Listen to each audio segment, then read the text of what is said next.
다 같이 사도신경 신앙고백함으로 기도에 시작합니다. 전능하사 천지를 만드신 하나님 아버지를 내가 믿사오며 그 외아들 우리 주 예수 그리스도를 믿사오니 이는 성령으로 잉태하사 동정녀 마리아에게 나시고 본디오 빌라도에게 고난을 받으사 십자가에 못 박혀 죽으시고 장사한 지 사흘 만에 죽은 자 가운데서 다시 살아나시며 하늘에 오르사 전능하신 하나님 우편에 앉아 계시다가 저리로서 산자와 죽은 자를 심판하러 오시리라. 성령을 믿사오며 거룩한 공예와 성도가 서로 교통하는 것과 죄를 사하여 주시는 것과 몸이 다시 사는 것과 영원히 사는 것을 믿사옵나이다. 아멘. 찬송가는 203장 찬송 부르겠습니다. 203장입니다. 하나님의 말씀은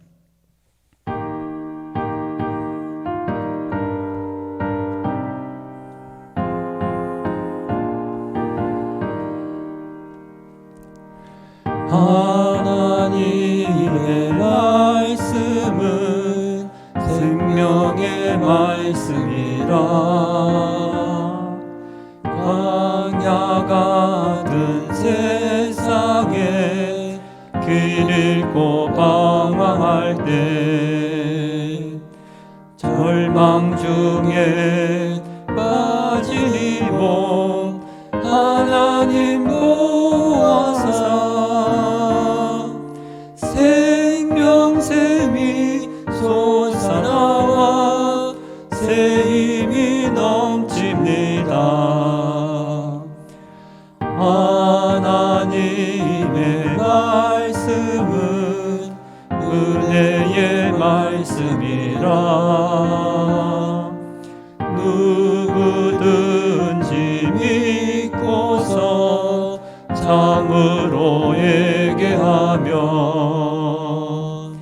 하나님이 사해 주사 그 원한 베푸시고 가히 없는 그 은혜로 늘 품어주십니다.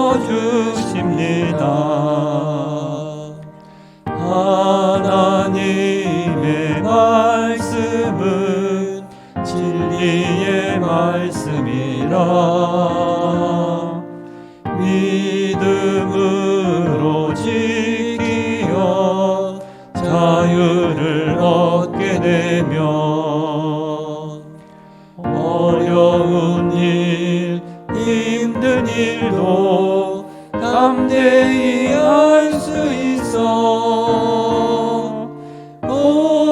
온전하신 말씀으로 승리케 하십니다. 하나님의 말씀은 사랑의 말씀이라.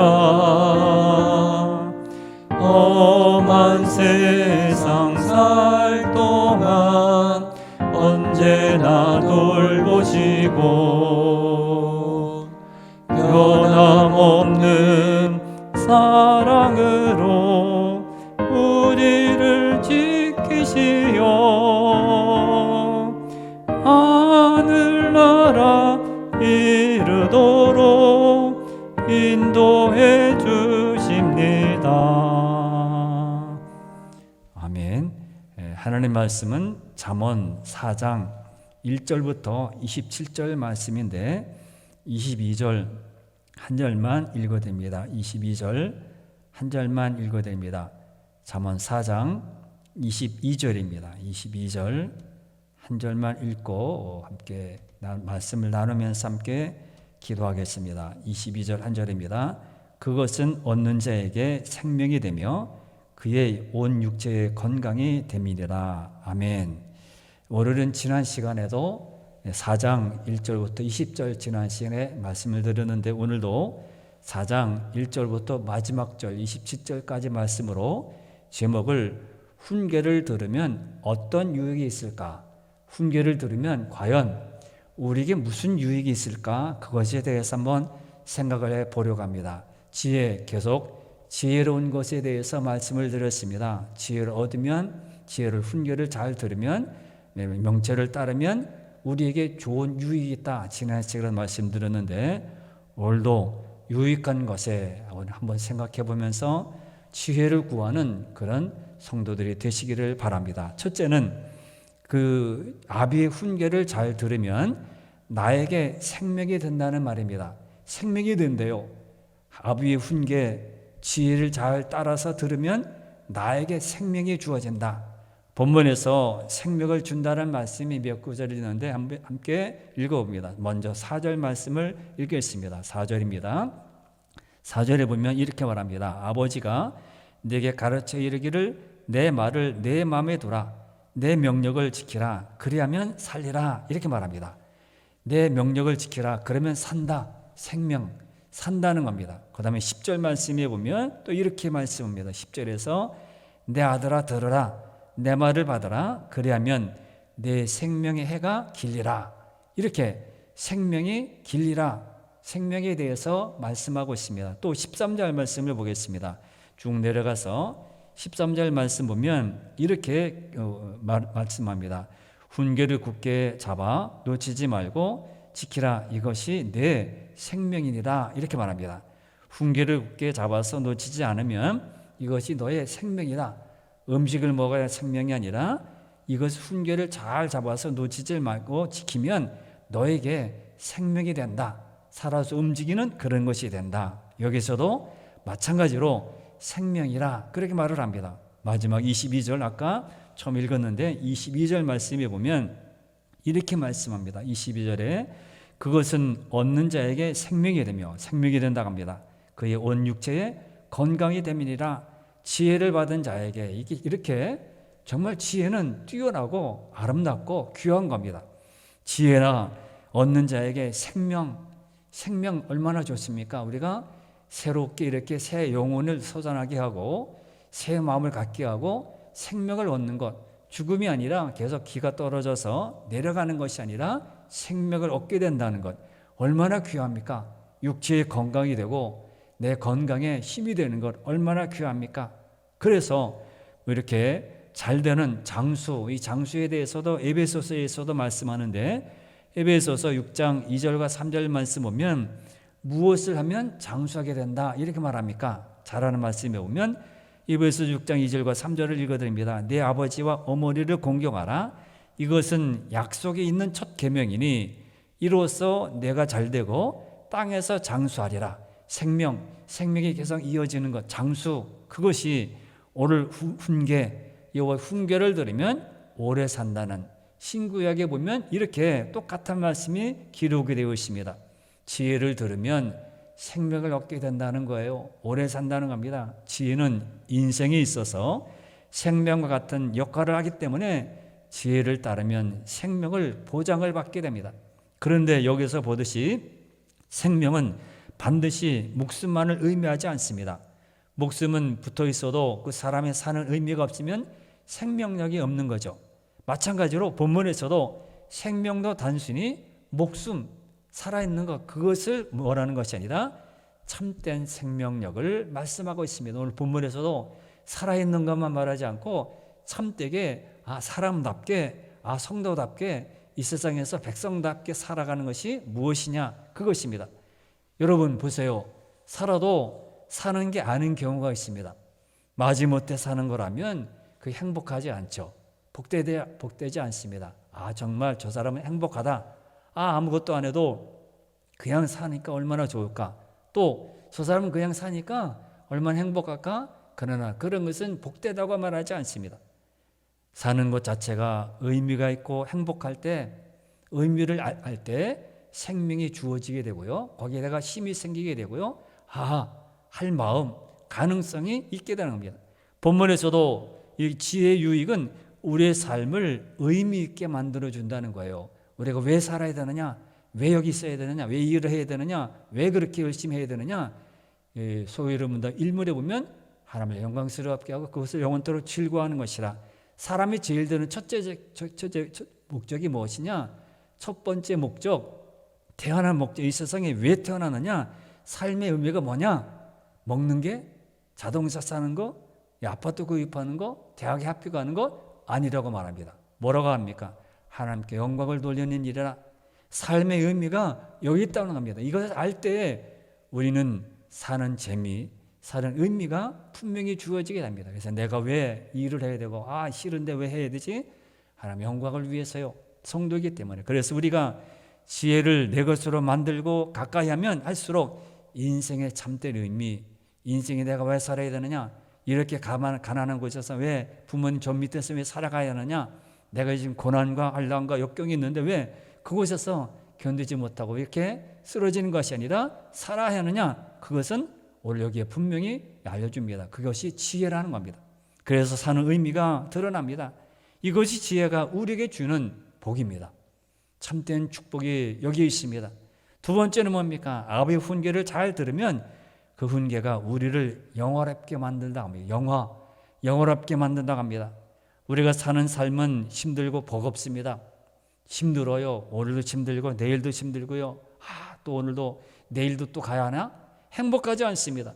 어디를 가도 평안이 없고요. 즐겁지 않습니다. 그러나 이렇게 어려운 것만 보면 불행합니다. 인생이 끝나야 되겠죠. 인생의 종지부를 찍어야 되겠죠. 우리를 달라지게 의미 있게 만드는 말씀이 있습니다. 오늘 말씀에 거기에 해답이 있습니다. 훈계를 들으면 영어롭게 된다고 합니다. 아비 훈계, 하나님의 말씀을 잘 따르고 지혜로운 사람이면 영어롭게 된다고 말합니다. 아비가 주는 지혜는 자녀에게는 영광으로 돌아오게 되는 겁니다.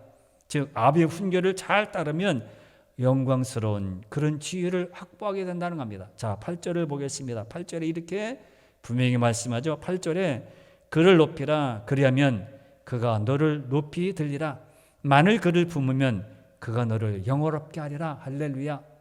우리를 어떻게 한다고요? 우린 그냥 다만 예배만 드렸는데, 다만 말씀을 따라 순종했는데, 오늘 직분을 따라서 순종하고 충성 다 했는데 나를 영화롭게, 그것입니다. 쉽게 예를 들면 주님을 높였어요. 또 주님을 귀하게 여겼습니다. 존귀하게 여겼습니다. 그리고 지혜를 품었습니다. 말씀을 내 안에 품었습니다. 그랬더니 우리를 영화롭게 만들어 주셨어요. 우리는 다만 그냥 이 세상에서 조그만 그런 일을 한 거예요. 그런데 나타나는 환경을 보니까 이거 대단한 겁니다. 영화롭게 한다고 말합니다. 영화는 구원의 마지막 단계입니다. 9가지 단계가 있는데 마지막 단계입니다. 영광이며 빛나고 찬란한 그런 뜻을 가지고 있는데, 다시 말하면 영화롭게 하심은 인간의 노력으로 이루어지는 것이 아닙니다. 사람이 하는 일이 아닙니다. 이것은 영화는요, 인간이 하는 일이 아닙니다. 내가 죽었다 깨도요, 어떻게 해도 이렇게 높아져도 공부를 많이 해도 되는 게 아닙니다. 오직 하나님의 은혜로 예수 그리스도 안에서 하나님의 아들의 형상을 본받는 자들에게 주어지는 겁니다. 하나님이 이루시는 거예요. 그러므로 이 세상이 아니라 하늘 아래에서 이루어진 일입니다. 그러므로 아버지의 훈계를 높이는 것은 결국 나를 높이는 것이 됩니다.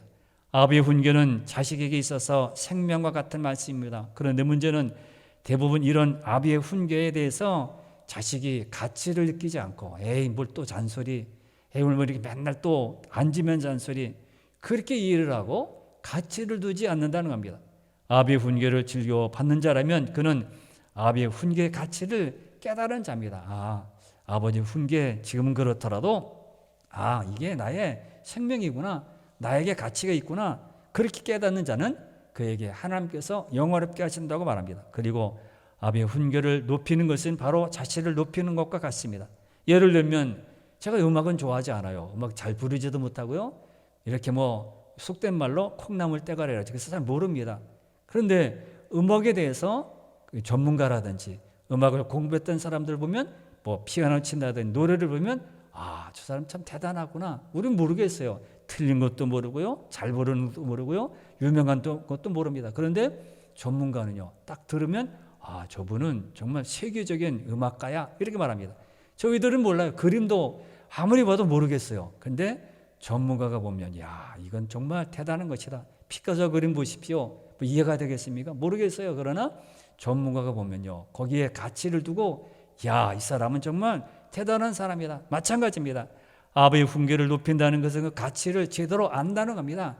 그림에 대한 가치, 음악에 대한 가치, 사람에 대한 가치, 물건에 대한 가치 아는 거예요. 그런데 그걸 모르면 이건 지혜, 여기 귀해, 그럽니다. 그러므로 그 가치를 깨달았다는 것은 그만큼 자신이 괜찮은 사람이라는 것을 드러내는 거고, 나를 하나님께서 그렇게 만드신 것을 인정하게 됩니다. 자, 9절을 보십시오. 9절에 보면 또 이렇게 말을 합니다. 9절에, 오늘 본문에서 9절에 이렇게 말합니다. 그가 아름다운 관을 내 머리에 두겠고 영화로운 면류관을 내게 주리라 하셨느니라 말합니다. 지혜는 그 지혜를 제대로 알아보는 자에게 아름다운 관을 씌워준다, 그렇게 말합니다. 그래서 아비의 지혜를 즐겨 듣는 자는 영화로운 면류관을 얻게 된다는 거예요. 지혜, 아비의 훈계, 하나님의 말씀을 귀담아 듣고 잘 따르는 자는 영화로운 면류관을 얻게 된다는 겁니다. 지난번에 말씀드렸습니다. 아비 훈계를 그냥 아비 훈계로 말하지 않고, 오늘 본문에서는, 잠언에서는 하나님의 말씀입니다. 솔로몬이 아들에게 전해주는 것도 있지만은 아버지가 아들에게 주는 것은 아까 말씀드린 것처럼 잔소리로 듣게 되고요. 똑같은 소리 또 하네, 어제도 하더니 또 하네, 그렇게 듣습니다. 오늘 아비 훈계는 하나님의 말씀을 두고 말하는 겁니다. 그럴 때 즐겨 듣는 자는 영화로운 면류관을 얻게 된다는 거예요. 사람들은 누구나 높임을 받고 싶어 합니다. 높아지길 원하고요, 대우해 주길 바라고, 이를 말해주길 바라고, 같이 이렇게 인정해 주길 바라는 것을 사람들은 늘 즐겨합니다. 그런데 문제는 높아지려고 하니까 이상한 방법을 쓰게 되고요, 사람이 이상해지고요, 그 사람에게 비유를 맞추게 되고, 아니면 뭘 갖다 주게 되고, 이렇게 엉터리 잘못된 것을 갖다 주게 됩니다. 아무리 자신을 치장하고 자신을 높여도 영광스러운 것을 만들어낼 수 없습니다.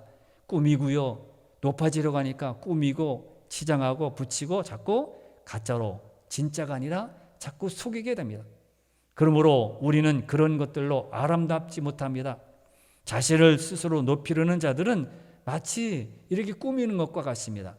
몸을 치장하고 옷을 입고 그런 것과 마찬가지입니다. 그런데 사람들은 대부분 이런 방법을 선택합니다. 꾸미고 남에게 보이는 그런 것으로 아름답기를 원하고 높아지기를 원합니다. 지혜는 그런 것이 아닙니다. 지혜를 알면 이런 것에 마음을 두지 않습니다. 지혜는 우리를 높이려고 하지도 않습니다. 자신을 알아주고 나를 이렇게 높여줘, 그렇게 원하지도 않습니다. 자신을 소중하게 여기라고 하지 않습니다. 지혜를 제대로 알면 그 자체 안에서도 사람은 높아지게 되고요, 지혜를 가지고 있는 사람은 다른 사람이 안 높여줘도, 내가 높이려고 하지 않아도 스스로 높아지는 사람이 됩니다. 그러므로 지혜로운 것은 이렇게 우리를 아름답고 귀한 것으로 만들어 주십니다. 얼마나 귀합니까? 하나님이 우리를 영화롭게 만드시는 것, 우리 그렇게 대우해 주시는 것, 우리를 그렇게 높여 주시는 것이 얼마나 귀합니까? 세 번째는 아버지의 훈계를 들으면 그 훈계가 우리를 보호해 준다고 말합니다. 세상을 광야라고 말합니다. 왜 그렇습니까? 세상은 위험하고 어렵기 때문에, 알지 못하기 때문에, 저 너머에 뭐가 있는지 또 뭐가 불어올지 모르기 때문에 광야와 같다, 메마른 광야와 같다, 아무것도 없습니다. 어떠한 어려움이 당하고 어떠한 것이 나에게 닥칠지 모릅니다. 그래서 14절과 17절 말씀에서 이렇게 세상에 대해서 이렇게 표현합니다. 세상은 이렇다는 거예요. 14절부터 17절 말씀을 그래서 읽어드립니다. 사악한 자의 길에 들어가지 말며 악인의 길로 다니지 말지어다. 그의 길을 피하고 지나가지 말며 돌이켜 떠나갈지어다.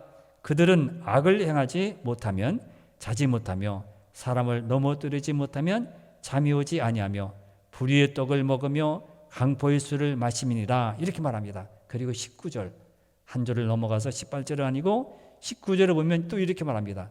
악인의 길은 어둠 같아서 그가 걸려 넘어져도 그것이 무엇인지 깨닫지 못하느니라, 이렇게 말합니다. 무서운 표현들이 나오죠. 이 세상이 그렇다는 거예요. 사악한 자들이 있다는 겁니다. 세상은 이렇게 뭐라고 합니까? 다른 사람이 넘어지길 바라고요, 넘어지면 막 박수칩니다. 어쩌나, 밖으로 말할 때는 그러지만은 속으로는 막 박수칩니다. 덫을 놓고요 넘어지려고 합니다. 사악이 뭡니까? 간사하고 악독한 거예요. 간사합니다. 사람은 항상 사랑을 베풀고 그런 마음이 있지만은 속에는요 간사하고 악독한 것이 있어요. 너무 좋아가지고 뒤에 가서 웃는 겁니다. 이들은 다른 사람이 걸려 넘어지지 않으면 잠이 오지 않는데요, 악한 일을 도모합니다. 아무런 준비가 없으면 우리가 걸려 넘어지게 되고요, 우리는 끝나는 겁니다. 베드로 사도도 세상에 대해서 이렇게 말합니다. 베드로전서 5장 8절에 보면 이렇게 말합니다. 베드로전서 5장 8절을 읽어드립니다. 근신하라, 깨어라, 너희 대적 마귀가 우는 사자같이 두루다니며 삼킬 자를 찾나니 그랬습니다. 배고파서 먹을 것을 찾아 울부짖는 사자를 만나면 살아날 수 있을까요? 없습니다. 세상이 그렇다는 겁니다. 세상은 가만히 있으면 삼킴을 당하는 그런 곳입니다. 사탄이 관심을 갖는 것은 성도들이에요. 성도들 어떻게 믿음에서 떨어지게 하는 것, 믿음에서 어떻게 하면 떨어지게 할까, 또 기도 못하게 할까, 예배 못하게 하는 것, 이 사탄의 관심이 그것이 있습니다. 그래서 어떻게 하든지 걸려 넘어지게, 어떻게 하든 구렁텅이에 빠지게 만드는 겁니다. 성도들이 살아가야 할 세상은 바로 이렇습니다. 그런데 아베의 훈계는 이렇게 험악한 세상에서 우리를 보호해 준대요. 지혜가 생명을 주고요, 영원롭게 하고요, 우리를 보호해 준다고 합니다. 6절에 보면 이렇게 말합니다. 6절 말씀을 읽어드립니다. 6절에 보면 지혜를 버리지 말라, 그가 너를 보호하리라, 그를 사랑하라, 그가 너를 지키리라, 그렇게 말합니다. 버리지 말라는 겁니다. 왜요? 보호해 준다는 거예요. 그리고 사랑하라, 너를 지켜준다. 지혜가 우리를 지켜준다고 말합니다. 여기 보면 성도가 지혜로워야 되는 것이 여기에 있습니다. 그럼 여기 보면 보호를 하고 지켜준다는 말을 보면 지혜가 하나의 사람인 것처럼, 인격체인 것처럼 보입니다. 그렇게 기록되어 있습니다. 도대체 지혜가 뭐기에 이렇게 놀라운 일을 하고 또 인격적으로 사람처럼 취급하고 말을 할까요? 여기서 우리는 지혜의 본질, 계속 우리가 말씀을 드렸지만은 지혜가 누구라고 말합니까? 지혜의 본질이 누구라고 합니까? 바로 하나님이라는 거예요. 지혜의 본질은 하나님입니다. 그렇기 때문에 지혜를 버리지 않고 사랑하면 그 지혜가 하나님께서 성도를 지켜주시고 성도를 보호해 주신다, 그런 말입니다. 이렇게 지혜는 바로 하나님 자신을 말씀합니다. 이미 저 첫 시간에 말씀을 드렸습니다. 참된 지혜는 여호와를 경외하는 거예요. 주를 경외하고 높이고 인정하고 대우해 주고, 우리가 사람도 대우를 하지 않으면 에이 뭐 그 사람, 그래서 어르신도 막 함부로 이름 부르고 그럽니다. 그러나 그분 어르신들을 대우해 드리면 뭐 김자, 뭐 이자, 이렇게 숙자 이렇게 부르지 않습니까? 대우를 주는 겁니다. 여호와를 경외하고 여호와를 존귀하게 여기고, 그럴 때에 우리는 그것이 지식의 근본이라고 합니다. 잠언 1장 7절에 보면 그렇게 했죠, 말씀했죠. 잠언 1장 7절을 읽어야 됩니다. 여호와를 경외하는 것이 지식의 근본이거를 미련한 자는 지혜와 훈계를 멸시하느니라. 여호와를 경외하는 것이 지식의 근본이라 했습니다. 모든 것의 근본입니다. 뿌리입니다. 그러므로 여호와를 경외해야 하고요. 그래서 우리가 주님을 안에서 살아가게 되면 이렇게 기쁘고 즐거워합니다. 그리고 11절과 12절 말씀 보면 또 이렇게 말합니다. 지혜로운 것에 대해서 계속 말씀하는데 어떻게 지켜준다고요? 11절 12절을 읽어야 됩니다. 내가 지혜로운 길을 내게 가르쳤으며 정직한 길로 너를 인도하였은즉 다닐 때에 내 걸음이 곤고하지 아니하겠고 달려갈 때에 실족하지 아니하리라. 할렐루야. 지혜로운 그 마음에 살 때 하나님께서 우리를 걸음에 곤고하지 않고, 가다가 피곤해서 지쳐서 아이고 내가 다리 아파서 못 가겠네, 곤고한 것이 얼마나 많습니까? 또 실족, 가다가 넘어지는 일, 사람이 환경이 여건이 없어서 넘어지는 일이 너무 많습니다. 이 걸음으로 곤고하고 힘들지만은 우리는 그런 곳에서 살게 되고 지켜준다고 말씀합니다. 지혜가 이렇게 위대하고 뛰어난 겁니다. 인격으로 말합니다. 큰일이 벌어지면 한결같이 저 사람은 그럴 사람이 아닌데 말합니다. 그런데 그런 사람도 무엇인가에 걸려 넘어지고요, 한순간에 넘어지고, 그래서 세상에 속된 말로 물 먹었다 그러죠. 저 사람 왜 어디에 물 먹었어? 어디서 나라에나 누구 사람에게 물 먹었나 그러죠. 이 세상은 넘어뜨리려는 자들이 곳곳에 숨어 있습니다. 그런데 지혜를 가진 자는 걸려 넘어지지 않는다, 실족하지 않는다. 지혜가 그 사람의 걸음을 정직한 데에 세워주기 때문에, 정직한 마음으로 살아가기 때문에 술수를 부려도, 술수가 다가와도, 사자가 달려와도 우리를 넘어지지 않고 지켜주신다는 겁니다. 여러분, 지혜는 우리를 지키는 하나님의 보호의 손입니다. 세상은 이런 보호를 줄 수가 없어요. 떠납니다. 오직 하나님만이, 하나님의 지혜만이 우리를 지켜주고 우리를 보호해 주십니다. 하나님께 늘 지혜를 구해야 합니다. 네 번째는 뭡니까? 아비의 훈계를 듣는 자에게는 명철하게 된다. 명철없게 된다. 7절에 보면 이렇게 재미있는 표현이 나옵니다. 7절에 보면 이렇게 말씀했습니다. 7절을 읽어드립니다. 7절입니다. 지혜가 제일이니 지혜를 얻어라. 내가 얻은 모든 것을 가지고 명철을 얻을지니라. 이렇게 말합니다. 제일이 뭐라고 합니까? 지혜가 제일이래요. 지혜가 제일이니 지혜를 얻어라. 이렇게 말합니다. 얼마나 귀합니까? 모든 것을 다 들어서라도 지혜를 얻으라는 거예요. 다른 것보다 너는 지혜를 얻어라. 그만큼 귀하다는 겁니다. 예수님이 천국의 비유에서 말씀하실 때 밭에 감초인 보화를 발견한 사람이 어떻게 한다고 합니까? 집에 있는 모든 소유를 다 팔아서 그 밭을 산다고 말합니다. 마태복음 13장 44절부터 46절을 읽어드립니다. 거기 보면 예수님께서 비유로 이렇게 말합니다. 천국은 마치 밭에 감추인 보화와 같으니 사람의 일을 발견한 후 숨겨두고 기뻐하며 돌아가서 자기의 소유를 다 팔아 그 밭을 사느니라. 또 천국은 마치 좋은 진주를 구하는 장사와 같으니 극히 값진 진주 하나를 발견하며 가서 자기의 소유를 다 팔아 그 진주를 사느니라. 발견했을 때, 감추인 보화를 발견했을 때, 진주를 발견했을 때 다 소유를 다 팔아서 그 밭을 산다, 진주를 산다고 말합니다. 오늘 말씀에서도 지혜에 대해서 같은 표현을 하고 있습니다. 내가 얻은 모든 것을 다 가지고 명철을 사라고 합니다. 7절에 그랬죠. 지혜 얻어라. 모든 것을 가지고 명철을 얻어라. 그렇게 말합니다. 명철은 바로 지혜를 의미합니다. 모든 것을 다 들어서라도 살만한 가치가 있다는 겁니다. 그런데 이게 어디서 생겨납니까? 아비의 훈계를 들으면 생기게 된다고 합니다.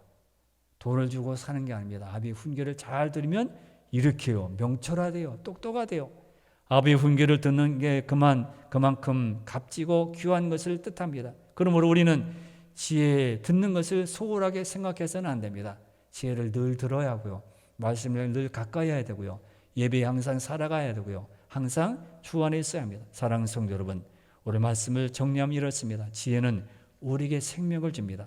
지혜는 우리를 영광스럽게 만들어줍니다. 지혜는 우리를 보여줍니다. 지혜는 우리에게 명철을 줍니다. 그러므로 우리는 지혜를 사모하는 자들이 되어야 합니다. 지혜가 주는 유익은 바로 우리가 이 세상을 살면서 하나님의 인도하심과 보호하심을 받는 것입니다. 얼마나 귀합니까? 하나님의 보호를 받는 것, 지혜로운 사람입니다. 우리는 하나님 없이는, 그분의 인도하심 없이는 살 수 없는 사람입니다. 그러므로 이것을 기억하고 오늘도 기도할 때 하나님, 지혜가 귀하다는 것을 알고 항상 지혜를 구하게 하여 주옵소서. 지혜를 사모하는 자가 되게 해 주옵소서.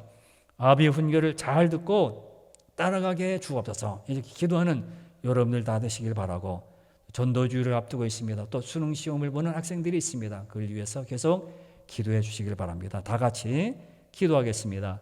주여,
주옵소서.